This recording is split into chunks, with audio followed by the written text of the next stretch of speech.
Hi, I'm Joanne from 15spatulas.com, and we are making coconut green curry mussels. I love this dish because it's basically 15 minutes to flavor heaven. We're gonna cook mussels in a mixture of spicy green curry paste, coconut milk, and cilantro, and it is one of the quickest recipes that I know of to make for dinner. So I have a big pot here heating up over medium heat. I'm gonna add a couple tablespoons of olive oil to the pan, and we're gonna add half a large yellow onion. It's about 1 cup that I chopped up. And we're gonna let that cook for about 5 minutes until it softens. And you'll know they're softened when they start to lighten up in color. The onions look great, so we're gonna add 2 tablespoons of minced garlic.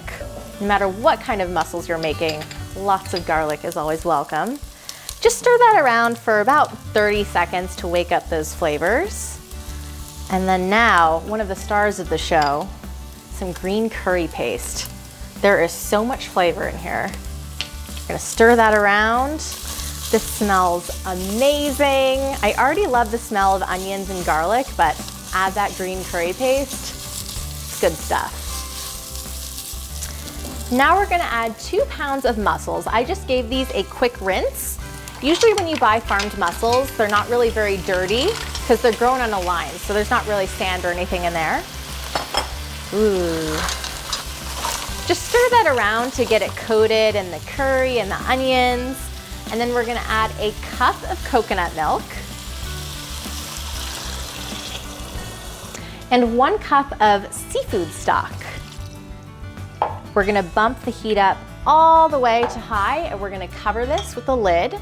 Let it cook for about 5 minutes, but you'll know it's done when the shells are open. It's time to check on our mussels. Nice, they're all open, smells delicious, and this is pretty much ready to go. So let's go take this to the table, add a few finishing touches. Time to put our finishing touches on these mussels.